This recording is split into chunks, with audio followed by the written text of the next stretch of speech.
India has such a rich heritage of mythology and source material that we will never have to build our own Marvel and DC. I feel if you go back to the fundamentals of it, the way we tell stories as brands hasn't changed. I feel India has a great, I think we have the best legacy of great storytelling in advertising. The mediums is actually what has really been an interesting look at. Where does print go? Print became a post. Where does television go? Television became YouTube and Instagram. And now they've also merged, right? With streaming, they've all kind of merged together as well. Hi, audiences. We have Varun Duggirala with us today. If you don't already know who Varun is, let me tell you that he seems to be somebody who's done practically everything there is to do as a profession. From being an engineer to becoming a content creator to being serial entrepreneur, I think you've done pretty much everything there is to try.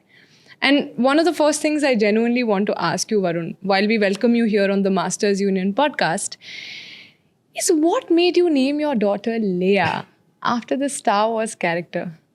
I'm a huge, firstly, happy to be here. I'm a huge Star Wars buff. I'm a huge fantasy, mythology. These things have always fascinated me. That's what I grew up on. And Star Wars is always that. It's almost like biryani. You can go back to it all the time, right? So when you're thinking of names for our daughter, and we wanted to give her a short name because my last name is Duggirala, which is long enough. You don't want to give someone a long first name. And I kind of threw Leia in there as an option. And me and my wife Pooja both really liked that name. And we didn't have a name for a boy at that time. And we named her, thankfully it was a girl, and we named her Leia. And we recently had a son, and we almost named him Yoda, but changed it at the last minute and decided to do a merging of Vader and Yoda. He's named Veda. That's wonderful. Yeah, and good to meet another Veda. One more Veda there. Yeah. And a boy Veda. Veda, yeah. Speaking of fun things, I think everybody who knows you will for sure be wondering about the glitch and your website. Let me tell you, I thoroughly enjoy. Every time I go near that website, I thoroughly enjoy traveling with your blue splash all around your office. I want to start by asking you, what was the thought process? What inspired that website design, and how did you guys build it? So I take zero credit for that website. I actually was the person who opposed it. I was against that website being made. Entirely Rohit, my co-founder, it was his baby to build. The idea was to build a website that showcased a certain level of creativity, so that when someone sees it, they get the vibe of what we are about. And the reason I was opposed to it was it took 9 months to make. The people working on it midway through actually ended up quitting, and this was their first project for their new, smaller creative consultancy. And then it finally got done, and my biggest issue with it was that we could never update a website that was shot. But I think the beauty of how it was made was because you've shot an entire website, you have made it through everything from using clay to using people, and I feel that it's always a discussion, and Rohit and I always have this. And I'm like, okay, man, you're right. It was a good one to have made, but you still can't update it. Yet somehow it builds a very unique position for you guys as a business and a brand. What do you think it says about you guys? So it kind of showed if I go back to when we started the glitch, right? Everyone told us starting a company when we started a company was a mistake. Hence the word glitch. Because this was 2009, a year after the recession it hit and the entire financial crisis. And two of us who had very set jobs, we were doing quite well in Channel V at that point of time. I was directing and producing mainstream reality TV shows. He was directing their biggest promos. And we were finally on the table. We were prominent people on the seat at the table for that channel. And we both said, let's quit and go do something online. That was the business plan. We literally had no plan. We said, they're not going to play music anymore. Where's the fun stuff happening? It's happening online. Do you want to just go do that? But for us, it was always about how do we showcase what we can do is often build it. So we would, in the early days, build content and go to a client and say, this is something you do. We would come up with an innovation and go showcase. We used to, I think early days, when we were a smaller team, we would even do like every Thursday, we'd kind of put together something like, which is a tech piece as part of our content, and then say, okay, let's pick a few that we can go to clients with. Okay. And a lot of our initial work came from that. And the website was that website. How do we make a really exciting website in a time when all websites kind of felt the same? And so the only way to do that was to build it ourselves, which is why the Glitch website was and is what it is, because totally can we push the envelope?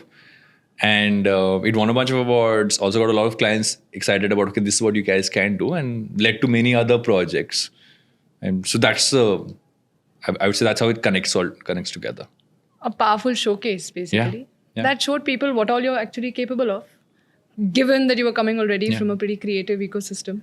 Because showing rather than telling always works, right? I think if you're in a creative visual space, if you can show, it's as simple as for many of our pitches, we won't just go with an idea for a video piece. We would make a bunch of things. We do a prototype, do a mock edit if need be, use anything we can to put together. So when someone sees something, they can kind of even partially visualize it without having to visualize it fully.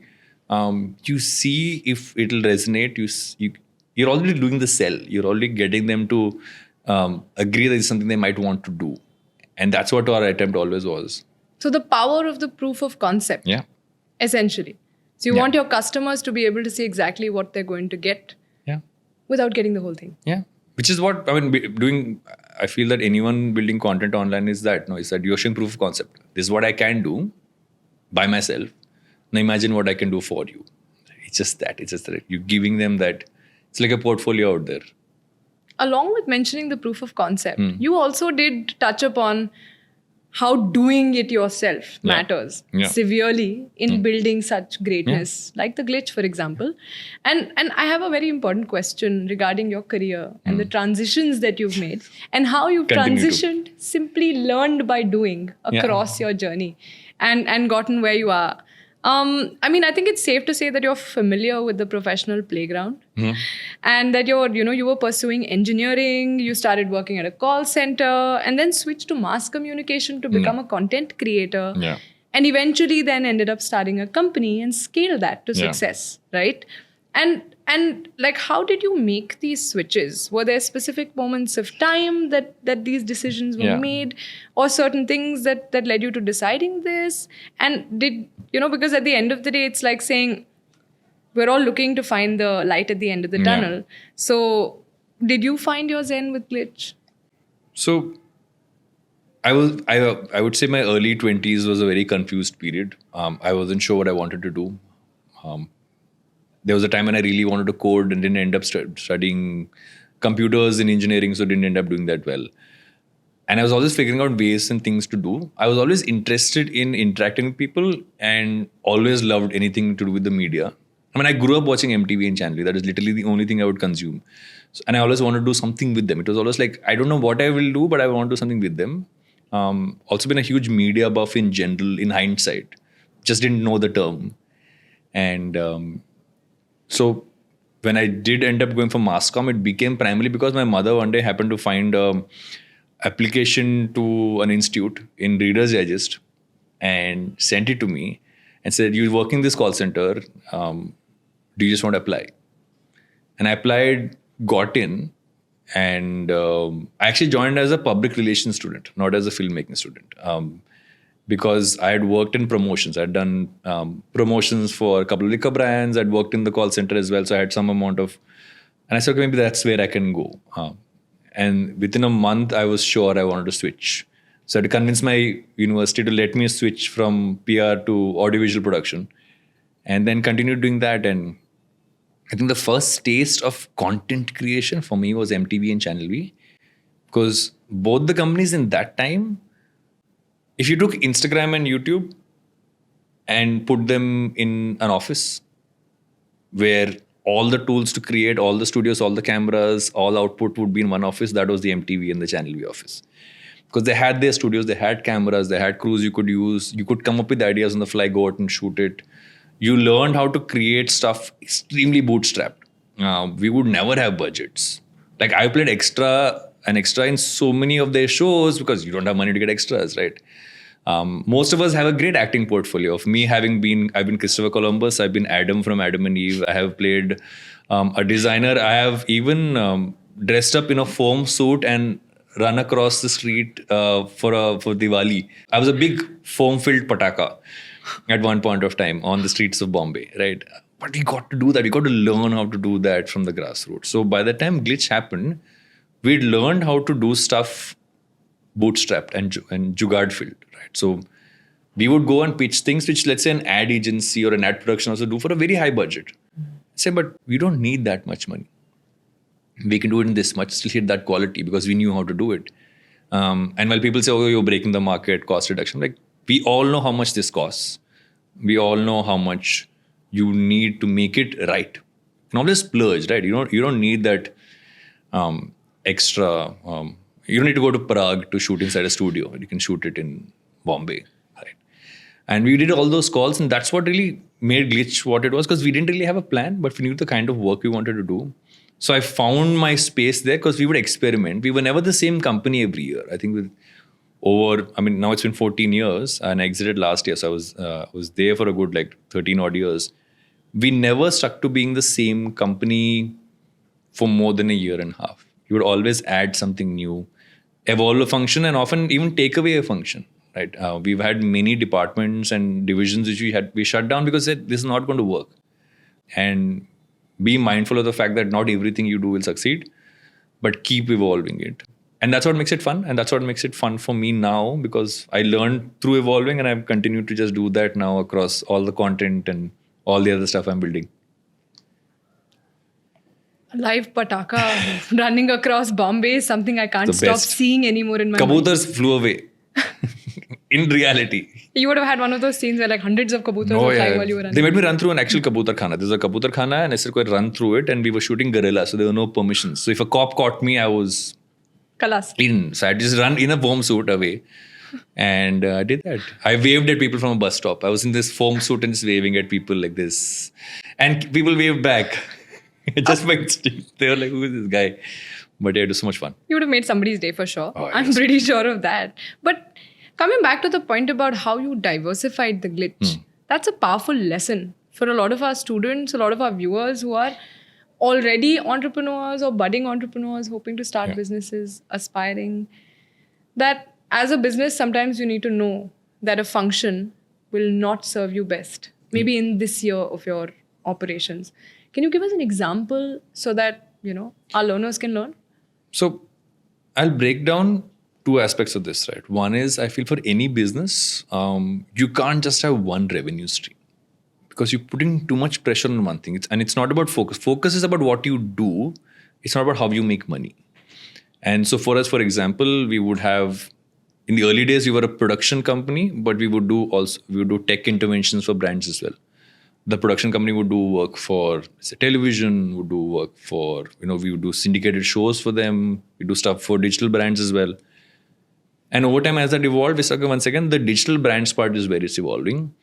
And at that point, I think about 40%, 35% of our business was TV production. We shut that down. Because we said, no, this right now seems to be getting us a lot of billings, basic amount of revenue out of it. But the future is that. So either we stay invested in something which will go down, or we say no. And the way to shut things down also is to do it right. We either merged a lot of the people into other teams or found them jobs. Took time to make sure everybody was sorted out, shut the department down. And what we also did, we had an entire tech division, which we had to do the same thing for. We thought we would build tech products for brands. Didn't work, made them a department, And be honest with people about it, saying this is how it's going to evolve because we'll have to keep doing that. But also don't treat them like parts of a Google sheet. Treat them like human beings. Have that conversation. Tell them how things are going. We had a division, weirdly enough, in hindsight, which focused only on entertainment. So we would do marketing for movies primarily. But that was a bit of a hit and flop scenario because the movie would become a hit and we'd get paid.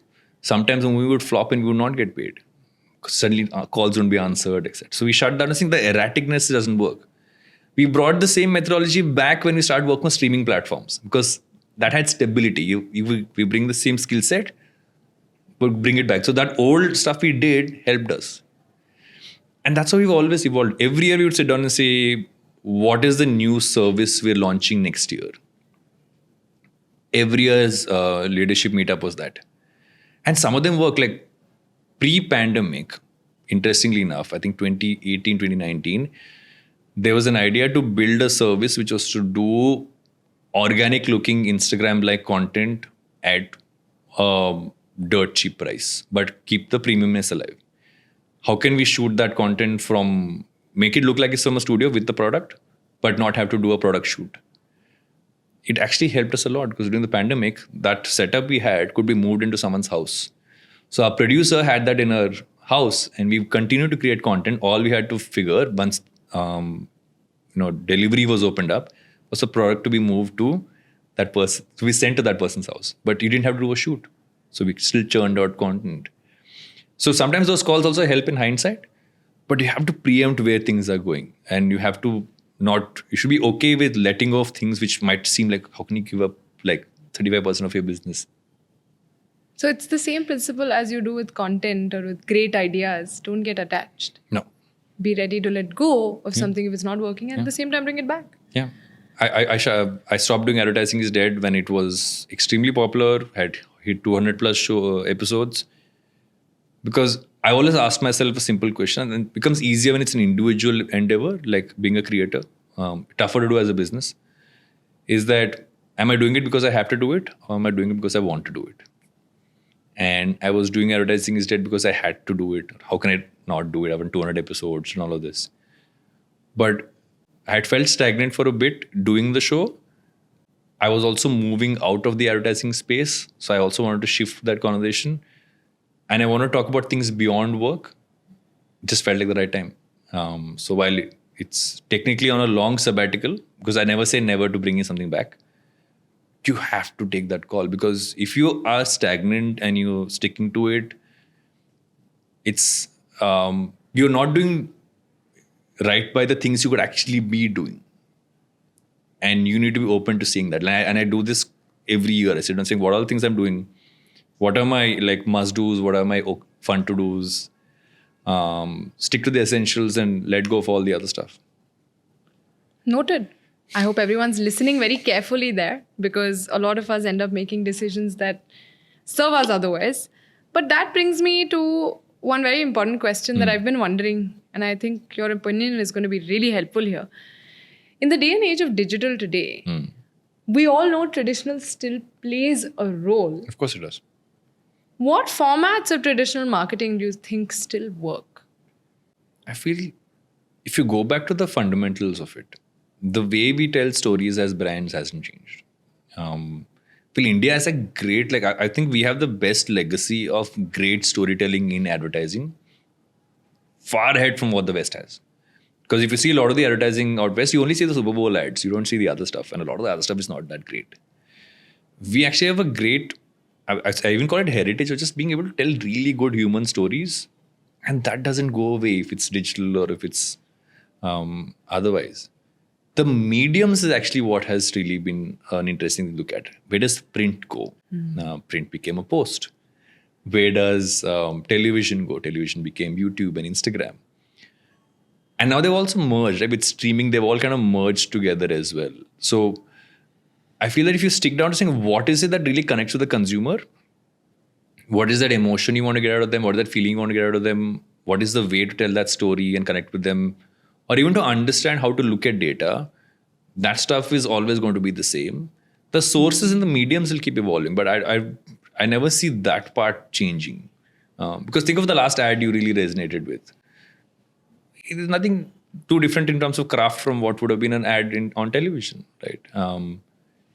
But you just need to use the medium right and kind of really use what you can from it. Thankfully, data helps a lot more in fine-tuning and understanding consumers. You're no longer just going and meeting people, you're getting the information. But it's still storytelling. It's still, I think that's what I've been, because I seriously talk about the fact that, okay, all the old stuff doesn't matter. And the more time I spent learning more about it, weirdly enough, towards the end of my advertising career, I started to appreciate it a lot more. So inherent ability to tell stories, Yeah. we do retain, and we have that 100%. as not just generally as marketers. You're saying as a country, Yeah. we have that ability. 100%. That does it says something about how we have like such a rich mythology, and we have such a rich history of Yeah. of stories. Yeah. As real as they may be and as important as they are to our people. Yeah. You were saying something about this earlier, which got me very curious. Yeah, I was having this chat, and I remember a while ago, I think this mid-pandemic, I had another Gubati on Advertising is Dead then, and he said this. He said that India has such a rich heritage of mythology and source material that we will never have to build our own Marvel and DC. And if you look at all our stories, right, they're all classical storytelling. Like it's all hero's journey, it's all that stuff. A lot of the stuff you actually see in, let's say, a Star Wars or any of those. I mean, they literally have a character called Ahsoka, right? So you have all of these things. They've all been derived from, let's say, Greek mythology, Indian mythology. And the more you dig into that, you understand almost like the fundamental level of how to communicate with human beings. And once you can sell someone a product, but you can only make them feel with the story. And if you actually realize that storytelling is what kind of pulls people in and really holds on to them, everything else just becomes an added layer. I hear you. And then it comes back to that story point that you said. And I've been wondering, we know that there's been a content boom. Yeah. Because the tools available to tell your stories today access, are yeah. one too many, right? Let's be fair as businesses and brands ourselves. Given the number of tools that we have today to tell our stories, to ensure that our businesses reach our customers, do you think there's a downside to the content boom? So is there too much content? Yes. Has the access made every single person a content creator? Yes. But there's always this barrier between how much content is there and how much good content is there. And I still believe we have a lot more to go to make the good content larger. I mean, take OTT content, right? A great example. You look at all the streaming services. When it first came out, it felt like there were so many streaming services, so many shows. Not everything was great. But if you see the frequency of good series, good movies coming in the last, like, say, year or so, it's because you finally, you basically, you create a lot. Then a lot of the stuff that's not so great doesn't stick. Stuff that's good, that sticks. The people who create them stick. They make more and more because people see that's working. Let's give them more shows to make. Let's give them more series to do. You look at creators on, let's say, a YouTube or an Instagram, more a YouTube in that sense. This is built with trust over time. You make one video, if someone resonates, and you continue to do that one video a week or one video a fortnight or even one video a month. Over years, you build that trust and people come back for that. You might get a reel that will go viral today, but then how do you make someone come back tomorrow? And I feel that's the thing with the content game most people don't get. And its distribution is so high up there compared to the content itself that you got to think of this as a media network and say, how do I make people keep coming back again and again? Which means how much value can I give them every single day? And then after that, how do I make them feel like they're part of a community? And then eventually I'm thinking of the content, because it's easy to come up with an idea, but these two are tougher because you have to really think about just that connection and that repetition of someone coming back for you, and really thinking about it and saying that, okay, 1 second, I might watch one video, but am I incentivized enough to follow and come back for more? Or am I just, okay, it's cute, I saw this video, it's entertaining. Maybe it shows up on a feed again, I'll watch it. Saying, no, I got so much value, let me click follow right now. Or let me comment. Or let me send a DM to this person. Let me join their broadcast channel. Those happen only when you are adding those layers of thought, and it's a media business. Any content creator today is a media business of a certain scale. Some of them might have just one channel and post occasionally. Some of them might just put up a Instagram story on Instagram. Some of them might be hiring 10, 20, 30, 50 people and making content. It's just the scale at which you operate. So it's a game of retention and memory, essentially, which right now is missing. Yeah. Or is not, we're not able to tap into it. It's harder to find loyalty in today's world for a brand and for content.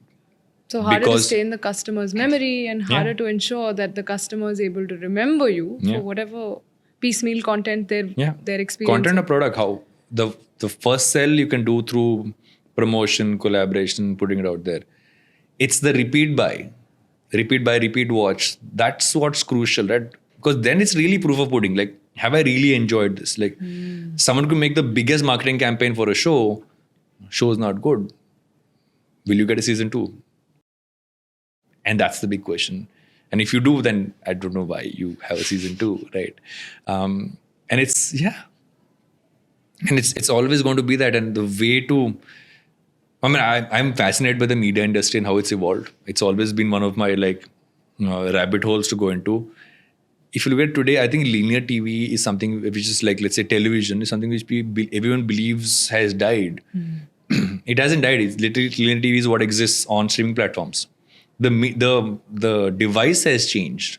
You don't have a box in your house. You technically have multiple TVs in your house. It's just that they're on each people's pockets. It's not that one box. And actually, weirdly enough, if you actually look at some of the biggest creators and look at their YouTube stats, the amount of views they get from the YouTube app on someone's smart TV is not small. People are sitting in their living rooms, putting it on the big screen, and they're watching it. So you're back to that same circle, except the way it happens is different. Do you think that the digital players that have now come into our lives, say the streaming channels or the gaming channels, have these taken away from traditional television? And say, like, is KTV affected? Is Ekta Kapoor going to be worried in the next 10 years? I don't think they're going to be affected. I feel people want a few things. Okay, let me talk about what's changed, and in a good way. There is a premium on well-written content. Writers are right up front in terms of what people want out of their content, because you can't push it out with just a star or a production house or any of that stuff, which could happen before. Right? At the theater, you can just money could muscle through that. Even with TV, like, you got that deal with the channel because you have the contacts to get that deal. You had one hit show, you can get multiple other shows. Now look at someone like a Bhuvan Bam, built up YouTube, makes a show, puts it entirely on YouTube, then eventually gets a deal with Hotstar to put it there. Now he's doing, he's done 2 shows on Hotstar, and now he's doing Takeshi's Castle. Now, how do you look at that transition? You look at the fact that he's built that credibility. So a platform today is turning around and saying, I don't just want someone to kind of come in and act. They also get me reach. With him comes his entire audience. If you have, Viraj Gilani showing up in Jawan, or having him act in, I forget the name of the Vicky Kaushal and Sara Ali Khan movie. Where they're married and and Bhumi Pednekar. No. What's that? Am I mixing up my movies? I might be mixing up my movies right now. Okay. But he played a role in that as well. And I'm thinking about this. And why are creators suddenly popping up? Why is Kusha Kapila in like 2 movie trailers right now? Is that they have distribution. The people making the movie, like, 1 second, this person acts on Instagram Reels, which means they can act. There's proof of concept. You're not getting someone who can't act and putting them in a movie. They also have reach. And so I put them in my thing. There's some of that fan, like, you really look at the comments, there'll be comments about them, not just the actors, not just this thing. But then it's about doing right by them. The writing has to be good. The film has to be made well. The series has to be good. Which is why you have someone like a Rajan DK doing really well versus somebody else. Because Rajan DK write great stories. They're engaging stories. And they use characters rather than using stars. And the more you look at the flywheel of it, again, it's back to basic. Like, look at old school Walt Disney thought process. Walt Disney said at the end of the day, it has to entertain. Right? Everything else comes afterwards. And then you build everything around that one singular thing that is so captivatingly entertaining that you'll buy the doll, you'll go to the theme park, you'll buy the merchandise, you will spend all that money and continue to till the next movie comes out. And that's literally what everybody wants. So TV won't go away. TV is here to stay in a very different form. will the cable go away? Cable will go away. Because everything will be streamed on the internet. But TV is not going away. You touched on something very interesting. Every time something new comes into the human world, right, there is an influx of many humans who go into trying it and putting their skills out there to make that work. A random example would be when Ola and Uber came into our world. For a long time, they put the market to test by giving us discounts and, saying that they'll give out so much to their drivers. And eventually that faded out. And then the most reliable players stayed in the market. Similar thing with content. You're basically saying initially when the digital takeover happened or the turn was happening, a lot of content was out there. Think of how many streaming platforms we have now versus how many we had 3 years ago. It shows, right? It's mushroom. Because also it's a tough business. Streaming is an extremely cost-extensive, low on profitability business. Because think of it, just look at basic math. People would pay a ticket per head to go watch a movie, or they would pay a monthly fee to watch a channel which had multiple shows. Today, I just have to pay one fee to get all of that on one platform. Which means they have to play at such a scale that money is to make sense. Maybe it's about time we started inventing words like ARV, annual recurring value for content. Which is why the strikes are happening in the US, right? If you look at the US writer's strike, and I was talking to someone the other day about it, is that because traditionally people would get supplementals. In India, we don't have that system where if a show, the number of times an episode aired where you played any role or you've written anything, you get subsidy, like you get a certain amount of money in the check, which means if you worked on a show, which is I think is a great system, where if your work continues to be shown and people continue to watch it, you should continue to get paid for it. But with streaming, you can't do that because with streaming, it will mean, and the reason why they haven't been able to crack that, I think, is that because it means they have to reveal the data of how many times a show or a movie has been watched. And if you understand how streaming functions, streaming is not functioned on a singular piece working. Because you watch a big show, then you watch something light. You might just spot a documentary you enjoy. So you can't just have the main course only. You need appetizers around, you need a little snack there. And they all end up staying together to keep people subscribed onto the platform. So I understand the platform side. I also understand the writer side. I'm very happy have no role to play and happy to view it, but I want to see how it plays out. Fascinating. So that brings me to something more in-house, what's happening here at Masters Union. We, as part of MasterCamps, have a course called the Creatorpreneur. And in the PG program that we run, in the second term of the PG program, our students for the PG, they basically have to participate in a challenge called the Creator Challenge, wherein they have to run and try to scale their own social media platform or public platform, try to influence. In this world of content, let's just say in this world of accelerating content and accelerating content creators and influencers, I think my first question to you is, what is it that we as content creators should be responsible for? And what are some of the things we have to be absolutely cognizant about as time passes, in the time to come, especially with more of us becoming content creators, now formally studying content to become content creators, which was once not the case. What should we be cognizant of? I think the interesting part about the content, the creator space rather, is that I'd say that there are a couple of routes that all creators have to take. How long is the challenge, the creator challenge? So the creator challenge itself runs for 2 months. Within 2 months, they have to make sure that they've started and kicked off a channel. Last year, in fact, 2 of our students, so one student was already an influencer, but he managed to add 20K to his during that time. That's not fair though. You can add 20K. I know, that kid came as an influencer, so we were like, "Theek hai, tum side mein raho." There was another student who was actually coming from a background in consulting, who decided that I want to start a channel. And their channel actually grew by like 5,000 in that span of 2 months. And he's now continued to run the channel despite getting a full-time job. Nice. So we wonder, right? As more of us get into the content game and vie for a moment of the customer's mind and memory, what are things we should keep in mind? So here's how I would look at it, right? Is that you break down as to why you're creating the content. And then you pick the fact that, okay, the platforms will always evolve. Some who don't evolve as quickly, thankfully, like YouTube. Like YouTube is very consistent with their changes.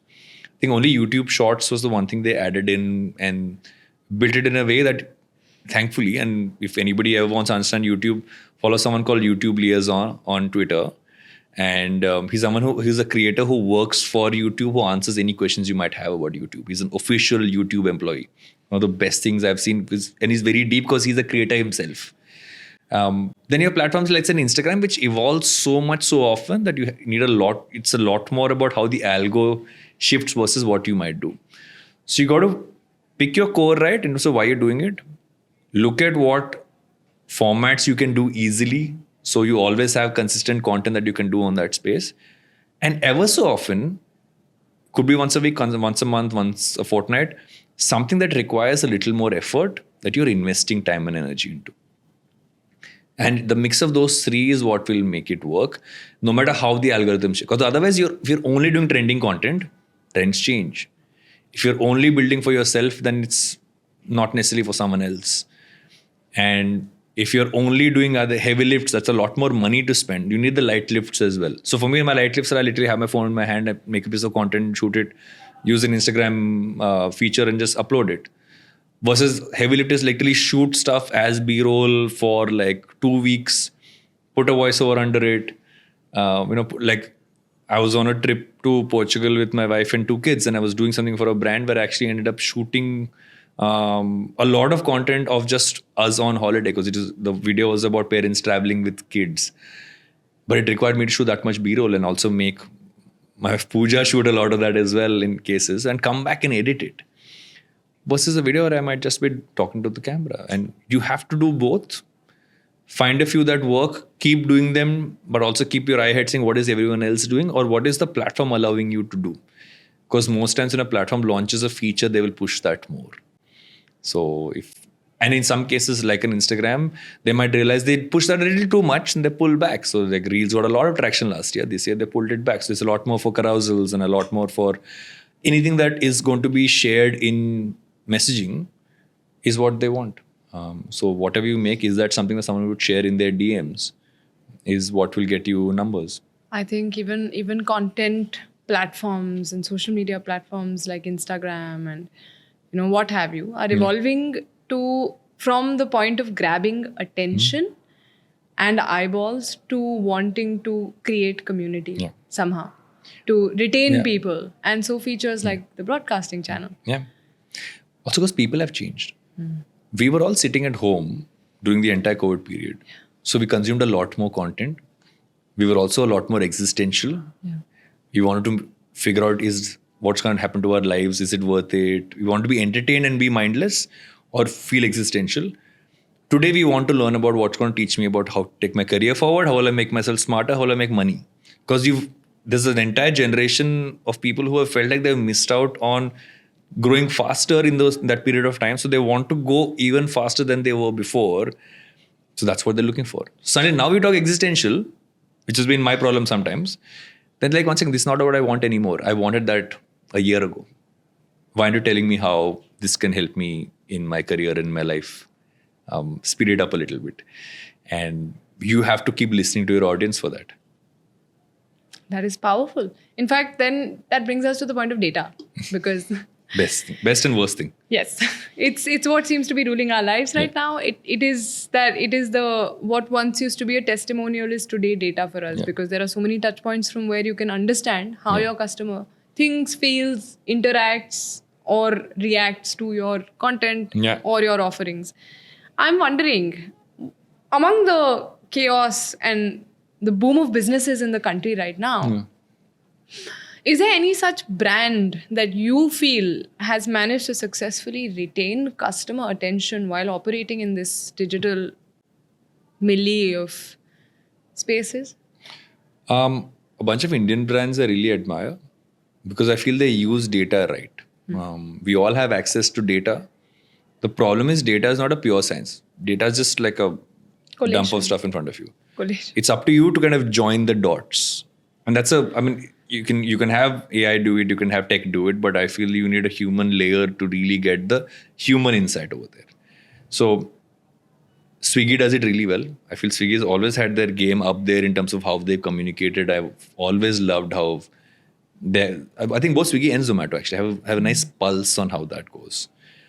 I actually really enjoy what Cred does. I know people have many issues with what Cred does in their advertising. But I really feel that they do it. I feel that they do it for a reason.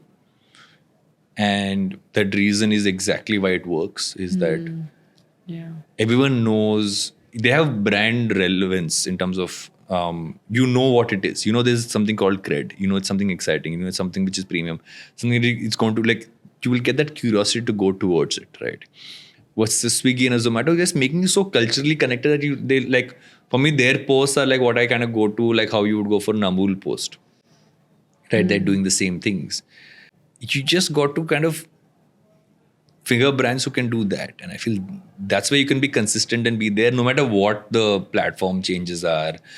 So is it Reels today? Is it a post yesterday? Is it like anything else tomorrow? The core is so strong in these that it doesn't even, it doesn't change the other stuff. For all you know, we'll be operating in holograms very soon. Yeah. Probably already are in some parts of the world. Not only holograms, it's interesting when you bring. So yesterday, I tweeted something out the other day and I said, okay, I'm looking for transcribers in Hindi and Telugu for something I was working on. I get a response from someone who's taken a clip from my podcast. AI dubbed it. The voice sounds like my voice. The video progresses. There's Malayalam, there's Telugu, there are multiple languages of me and my guest, and have put it in the Twitter responses. Now, I'm so fascinated. I'm going to hopefully get on a call with the company over the next couple of weeks. But I'm looking at that and saying that is a great sales strategy. Yeah. But secondly, that's also showing how you can really evolve, right? You're no longer stuck. And the future is multilingual. And in multilingual doesn't mean you record the same thing 3-4 times. AI now can replicate your voice. AI can also join the dots for data. Like we use a bunch of AI-generated platforms to really dig through the back end of all our content, especially on YouTube, to really understand what's working, what's not working beyond the surface. But then we take all those pieces and say, how do we join these together to make the decision you want to make? You can't let the machine make the decision for you. You have to make the decision. The machine only gets you all the ingredients and maybe the recipe book to some extent. That is powerful. So, one of the most important questions we've received that we want to ask you today. Now, I do know you mentioned how with data and with AI, humans are the ones who make the decision. We're the ones who synthesize. Yeah. It's our mind that at the end of the day prevails in drawing the value that we need. Yeah. Do you think that, like, people usually feel that an MBA is necessary to build anything in today's world? Yeah. It's been like that for a long time. It's been a traditional thought process. Or have a career in entrepreneurship or business, right? To what extent do you think this is true? I feel an MBA. So I didn't do an MBA. I did a master's, but I'll tell you where an MBA really plays in is the fact that you need to do it at the right time. You need to do it. You need to have a little bit of work X. You know how the world of work works. Trying to hone your skills. You want to get deeper into certain aspects. That's when you do it. You don't do it right after your undergrad. Big learning. I think a lot of us would jump straight. Like I didn't work enough between my undergrad and my postgrad. The second thing is that what you learn isn't necessarily just what happens in the classroom. It happens with your peers. And that peer group travels with you. Like today, two things, right? For life and for work for me, my core set of friends are still the same I left postgrad with. We all moved to Bombay together to work in the media industry. We've all evolved our careers differently. We rely on each other for perspectives. We hang out together as often as we all can. And that I feel is the most crucial aspect. You are with people who have similar career goals as you in the same space, and you get to learn together and move into the industry together. And that network is, I would say, one of the most important aspects. Because people say, no, I can learn all this stuff on YouTube. I can learn it anywhere. And yes, you can, but you can't learn or gain this. You can't gain the community. And you also can't gain the opportunity to say, I've learned the theory, but is there a way to practice it with a set of people of the real world, but in a way that feels like the real world. Like when you do a project in college or in a university or while doing an MBA, you're still doing it in a semi-real world space. So you get to test it before you actually do it. It's tougher if you're doing it without an MBA because you have to literally be able to perform from day one. So, I mean, I still feel it's a simple fact that if you're joining an institution, you're joining it because you have gone through a certain couple of layers to join that institution. If you're learning by yourself, you are one amongst many who have the same kind of stuff available. So you've gotten the access, you've gotten the network, and that you're carrying both of them with you into your career after that. So that does bring us back to the concept of learning by doing or learning on your own by experimenting or trying. Okay, now there would have to be an influence of that belief on everything is out of syllabus. Right? Now we are wondering, what would you say about the book to someone who hasn't read it yet? Why should they read the book? Everything's out of syllabus came from a simple thought, is that I was going to turn 40 and I said, what would a 20-year-old me or what would a 40-year-old me want to tell my 20-year-old me about life and what I've learned now? And I listed on a set of things and I said, these are things which I would love to have learned, because there are so many things we learn in college and school and stuff like that, but that doesn't prepare you entirely for life. What have I learned as life skills or human skills? And can I put that down into a book? And that's what led to writing this one, is the idea of simply that can just take out all the stuff I've learned. And a lot of it isn't just like, okay, all my ideas, my learnings, right? So I saw this in a book. I heard this from someone else. This is a framework I came across. Let me put them all together in a way that someone can consume and give them almost like dots to connect for themselves. Because there's so much we learn about life in our 20s and our 30s that defines what I would call the prime of our lives, which is our 40s and our 50s until our 60s. And that period, the more access you have to learn, the better you will be in the later part of your life. Agreed entirely. Yeah. Now on a completely unrelated note, because now I'm very curious. You seem to be a person, and though I've known of you, I have not known as much as my teammates who really idolize you, right? So I know there are people who absolutely love what you've done with your journey. Is there any funny stories regarding fans? Do you have any fans who've ever come up to you and, completely made or broken your day? I had a recent one, which was, it kind of made my day because it just was the sweetest thing. So I like to share my journey as a father, primarily because I don't feel enough dads do. And also being a dad has been an evolving piece for the world, right? Because dads at a certain point didn't have to do as much because that's how society was built. And I feel we're a few generations of fathers now who very actively involved and very proud to be able to talk about it.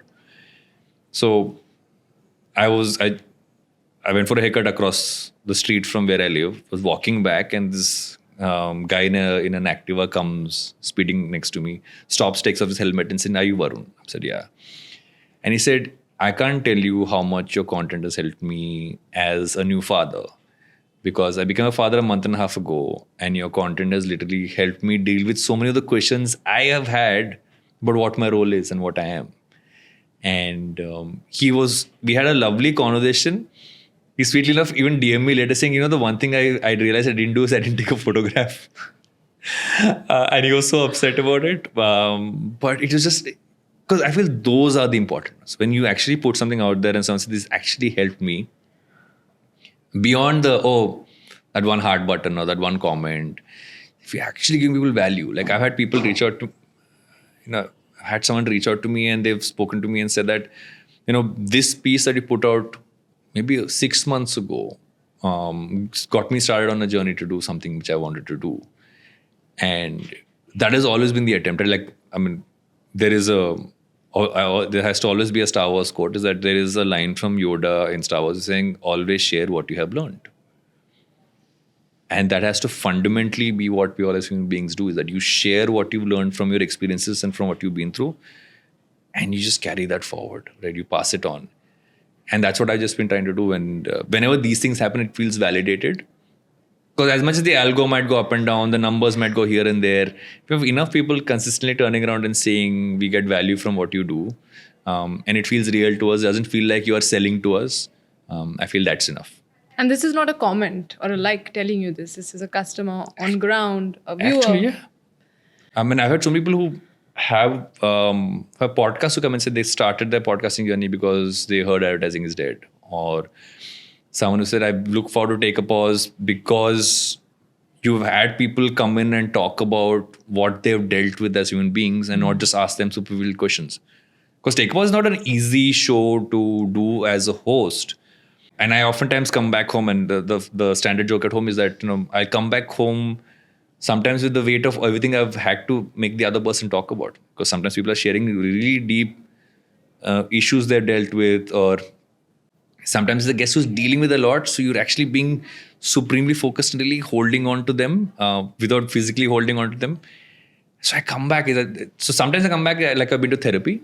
Sometimes I come back like I have actually been, without being certified, been in a therapy session and talking to someone. And sometimes I just come back feeling lighter. But that also for me is validation, because I've had guests who, and I have this habit of, okay, this is going to be a funny one. So I don't know if it's funny. I have this habit, and I don't know if it's an old school thing. I always drop my guests to their car. My studio's on the 3rd floor. I go down the lift with them. I drop them to their car. Most of them say, why you don't have to, but I do it. It's a practice. It's just like doing it. And the number of them who, by the time I dropped them to their car, have turned around and said, thank you for making it a safe space for me to share, is validation for me. It's not about the audience, but the fact that this person's come there and said, hey, you made me feel safe. You didn't make me feel exploited. You made me feel like a person who could come and talk about their life and what they've learned from it, without that feeling of, okay, this is going to be that YouTube shot they'll make out of it, or this is going to be the thumbnail, which we all do. We do those things, because the YouTube needs those. Yeah. But true validation comes from moments like that, when someone says, this is what I actually felt because of how our interaction was. Essentially, you're a catalyst, not an influencer. Yeah. And there, I think it's a powerful statement that you did make earlier. Traditionally also, we've, as human beings, looked at men in a very specific mold, which was rigid and limited to certain roles and personalities. Fathers, for instance, don't talk about their experiences of being fathers. I don't remember my father ever being a father who would be even loose as a father. Yeah. He was extremely regimental and rigid. Yeah, dads were dads. Now, the fact that you can talk about that and somebody on ground is saying that I learned from your journey, that's a powerful catalyst. I'm glad that you're able to create that. And I don't blame new fathers, right? Because there is no source material for us to learn from. And not because our dads didn't want to, they didn't know they had to. Right? No one told them. Like, I remember, like, when I was going to, I was looking on websites in 2017, and this is 2017, not that far back. And I couldn't find anything for fathers. I ended up going to YouTube channels which are for moms and learning from that. And eventually I would start doing this thing, and occasionally when I would realize that someone I knew was going to become a father, I'll take them out for lunch. Sit down with them and talk to them about, this is what's going to come. This is what you're going to do. You're not competing. This is not a competition. You're not doing what your mom's doing, what the mom's doing. You just need to fill in the gaps. You need to do the stuff that your partner would rather not do. And as long as you do that, you find your way. You'll never do equal. It's not possible. I think mums are a different breed. You will never do equal to a mum. You will hopefully do enough that it warrants you having done enough. I think that's a powerful ode to mothers everywhere. You will never be It's not possible. You can't do what a mom does. I hear you. And that is really refreshing to see that as an influencer, you're okay to focus on that aspect of life. It's part of my life. I'm not... So you also have to draw your lines. And this is where the difference comes in. I don't make my kids the content. My kids are in my content, but they're never the center of it. I try as much as possible, if they're in it, to not make their faces fully seen for too long. There's a certain movement to it, etc. Because they shouldn't feel like I exploited them for content when they grow up. Like, they didn't ask for this. They didn't sign a waiver. Just because I can shoot them, I've shot them. So I have that at the back of my head. I draw boundaries at what I share, let's say, about my finances. I don't necessarily feel comfortable talking about my finances. I don't share it. Someone says, why do you share it? I don't want to share it. Mere paise, I don't want to share it. And because I feel at some point some things are not necessary. Maybe I'm old school. I don't necessarily feel the need to share it. Or to talk about, someone said, give me a house tour. I'm like, I don't know if I want to show you my house. You see parts of it because it's in my content. So it's that. So for me, it's a line. Like it's about how much of what you do as an entrepreneur or a creator, etc. How much does it invade your house? You need to draw those boundaries. Tough to keep at most days, especially as an entrepreneur, and I would say secondly as a creator. But if you don't have that line, it's so easy to get lost in them just becoming one, and then you don't know. I mean, you become human clickbait. That's the word, human clickbait. Yeah. Now, I know that you've in an interview earlier said there's nothing called work-life balance. You don't demand it, you create it by integrating your work in your life. Yeah. Any advice there for our extremely hardworking population of viewers and students who are literally, I'll tell you, burning midnight oil to make it where they want to? Don't plan your life by a Google Calendar. Never going to happen, right? So here's how I plan it.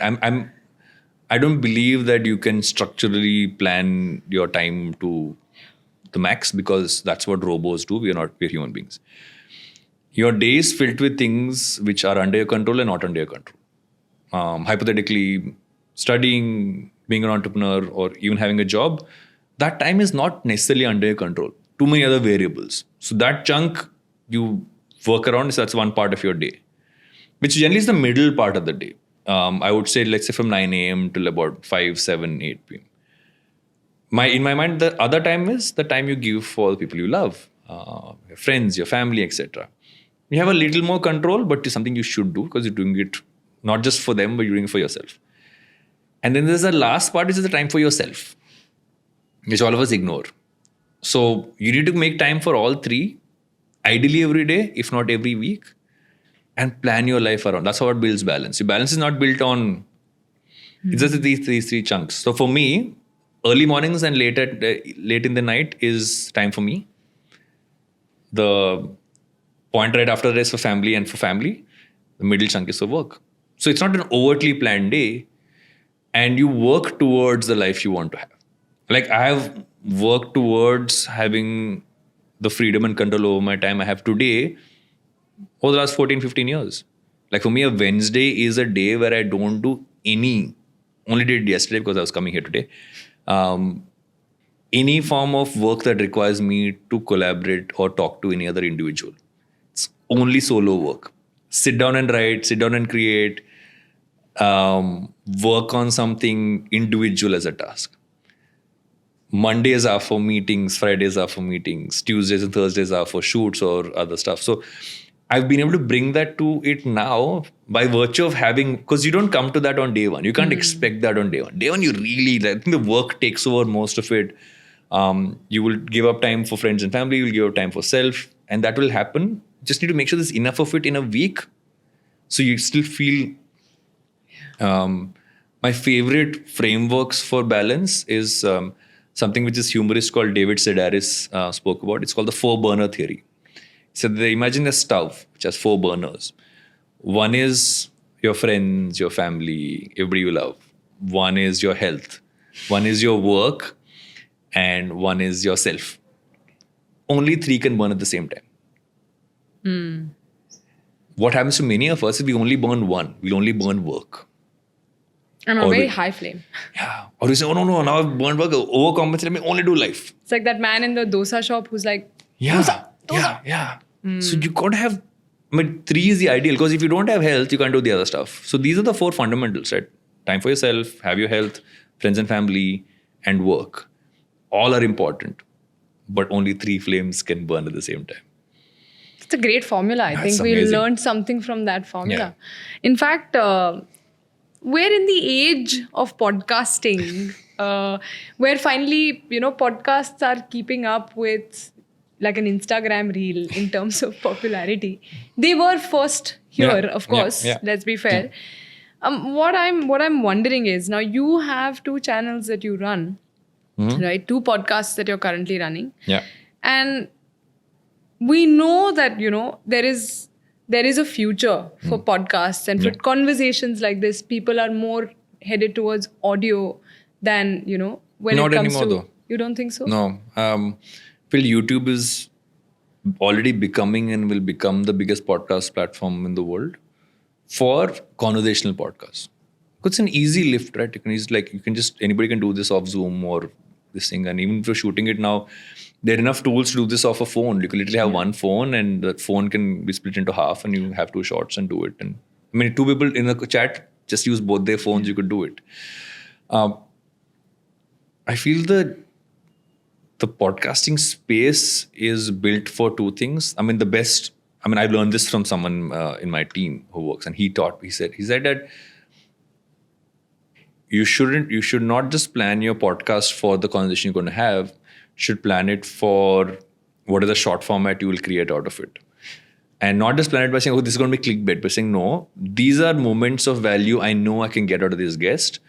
So I'll ask them these specific questions for sure, which means they will become short format. And tomorrow the short format will make someone discover the podcast and come to watch it. And only on YouTube can you now put up a YouTube short, link it to the original video, which means I'm watching it, I want to see the whole thing, I can go to it. All you need to do is add that graphic to pointers and click to watch the whole thing. No other platform allows you to do that, because you can't move an audience from an Instagram to a YouTube or an audio podcast as much as you think. The conversion rates are very low. They just watch the reel and move on. But if you're on YouTube and watching a YouTube short, that leading them to watch the full length video is a far better proportion than the others. You can't switch platforms as easily. Yeah. It's still not that comfortable. Of course, an Instagram story will lead you to a YouTube video. Yeah. But the propensity for you to come back to Instagram after that, limited. Yeah. So ideally... So they're not incentivized to push it. Pretty much. Fascinating. So do you think podcasting is the future of digital distribution for entrepreneurs? For instance, Shantanu has, started Barbershop, and there's, Kunal Shah with the Cred, Curious, With and then Nikhil there's Kamath Nikhil with Kamath with WTF. Yeah. Podcasts are a great marketing vehicle for individuals, especially people who have expertise. Or look at a venture capital firm, right? All venture capital firms now have a podcast. Yeah. Why? Because if I'm a founder looking at a podcast of a VC firm, I'm seeing how they talk, I'm seeing how they think, I'm listening to how they make decisions, and I'm figuring out who I connect with the most to reach out to. And you can only do that through their content. A lot of VC firms today are building very strong media teams because they know they need to do that. They need to be thought leaders, for lack of a term, in the spaces in which they invest.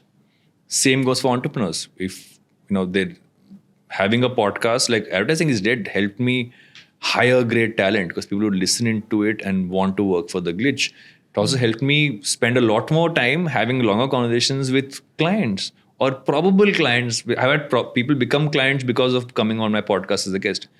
I've invested into startups who came in as guests on the podcast, and I was an angel or in a further round with them because we spoke about it. We both resonated with it, and literally was a chat afterwards where one or the other said, "Okay, are you raising around, or are we raising around?" And it became a thing. So the ripple effects of what you can do by just sitting and having that conversation with someone leads to so much.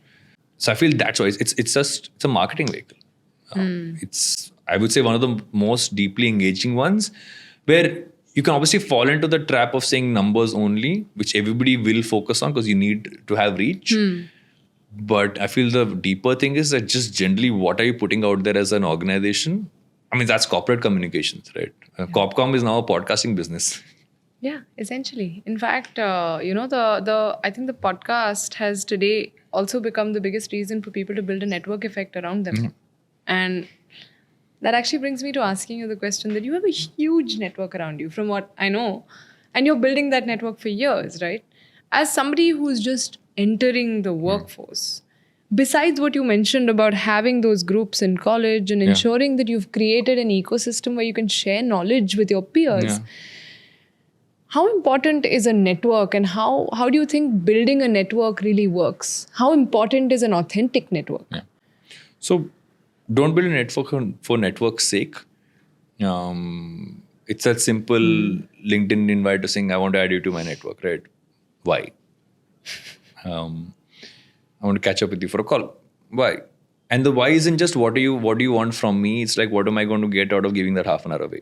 And it's not about money. I feel that most people who get on these calls or become connected it isn't because of that. It's just literally about saying, okay, I've spent half an hour here. Am I going to learn something else? Do I feel like I'm giving value where I need to give value? Am I understanding an aspect which maybe I don't have enough of an understanding on? I have made so many friends online for this reason. I mean, they literally have people I will call when I want to understand what's happening in the AI space. People I will call when I want to understand the media space or D2C or product. Weirdly enough, they lead to lifetime friendships. Suchita, who's the co-founder and CEO of LBB, I hosted a branded conversation series for LBB in 2020. And she and I interacted a bunch of times there. And then once in a while, we would ping each other about something that's happening in the startup space, because we both are very passionate about just general startup news and business globally. We have our own quirks and focus areas, but we have commonality. So we would do a Saturday Zoom call for half an hour, just talk about what's happening. That became a podcast called Think Fast, which we did for many episodes, because we said we're enjoying this so much. And she's one of those friends I will call at the drop of a hat and say, let's talk about this, or just hang out whenever she's in town. And that's what comes. So it's sort of value, right? We were giving each other value. And if you're someone starting out today and you might say, okay, 1 second, I just finished college. What value can I give? You can give the value of saying that you're sharing your experience as a consumer and an early jobber over to someone who might be disconnected from that layer right now. Or to say that this is what I need your time for. And, I don't want to take more than that out of you. Saying I don't do this at a high. It's to a high, this is why I've emailed you. Some of the best people I've worked with, like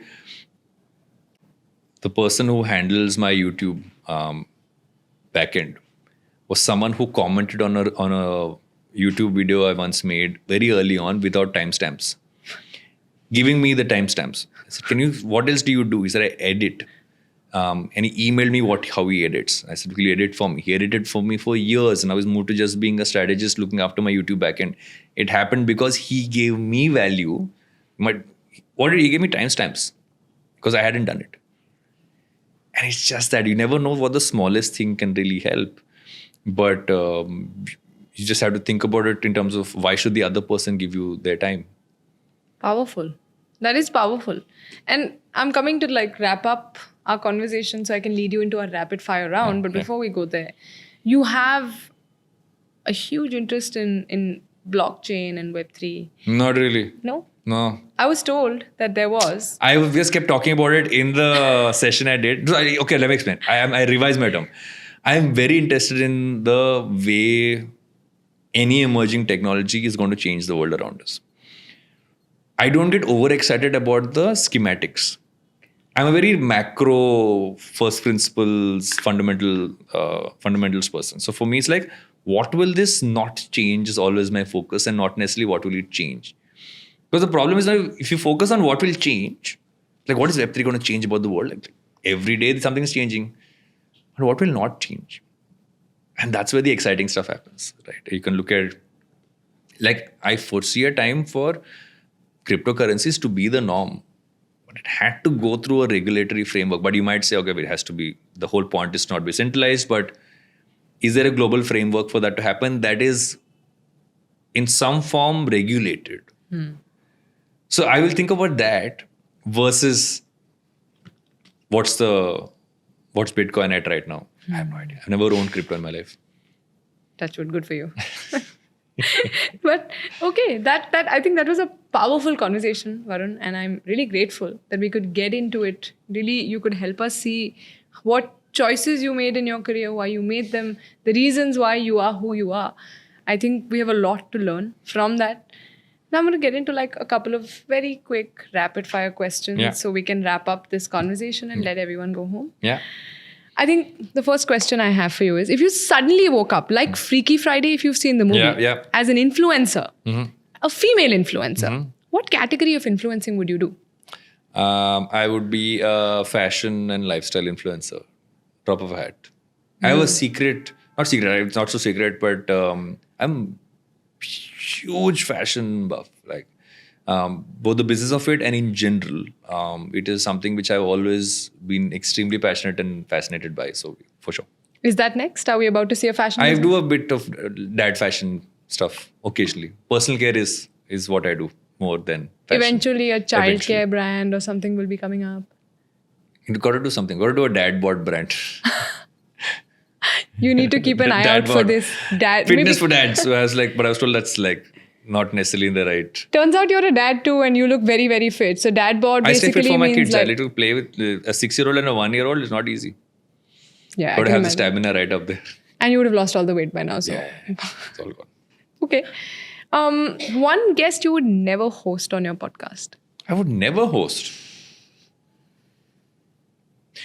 I don't say I will never host. There are two topics I stay away from. I don't do politics and I don't do religion for no reason apart from the fact that I don't think I'm the right person to talk about either. There's no other. I wouldn't say no to any guest. I mean, I've spoken to Man and Sheila on the podcast, which is fascinating. I've spoken to people from all across. I wouldn't say no. Okay.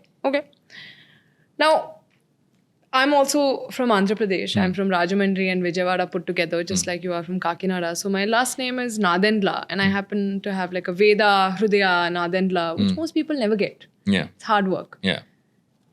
And what is the funniest rendition of your surname you've ever heard? I was once called by Vodafone customer care saying, "Hello, Mr. Duggirala."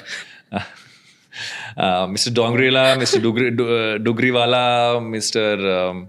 Duggirala is my favorite though. You can't beat Duggirala. I can. I've been called Vada. Wait till your son starts to get called Vada. Poor guy. That's what you did. Oh no. That's what you did. Now I speak to Mr. Vada Nalala. Vada Nalala. That's it. Coming back to our rapid fire.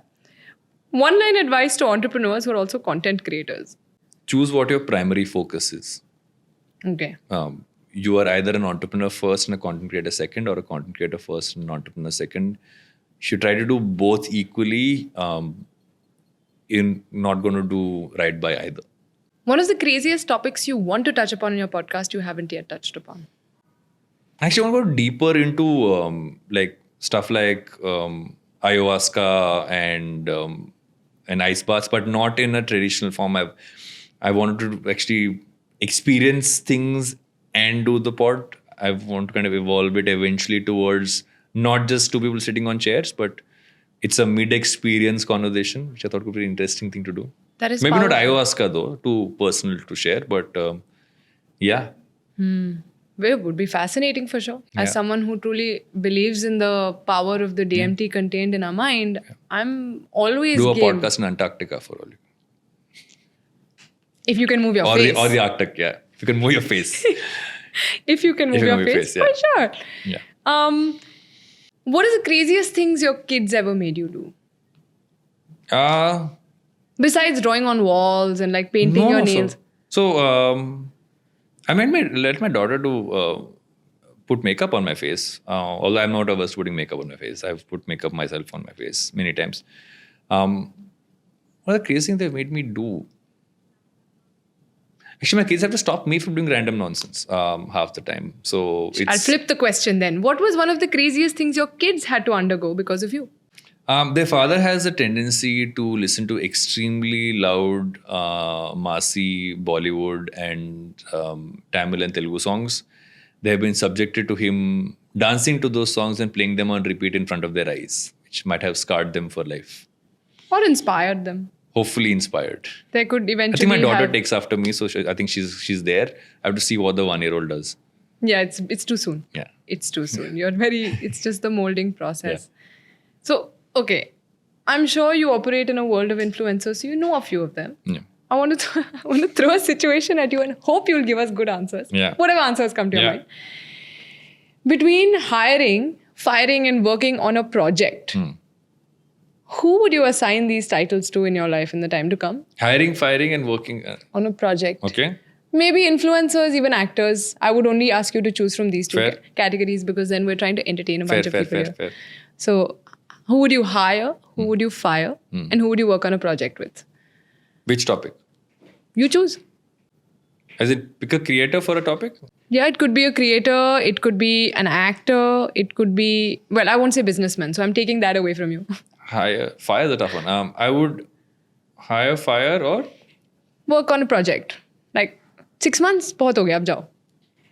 Hire Varun Maya for anything to do with the media space. By far the most fascinating person I've worked with. I don't think anybody can hire him. I would rather partner for anything in the media space. Because most fascinating conversations in my life around media in recent times I've been with him. Fire. Who would I fire?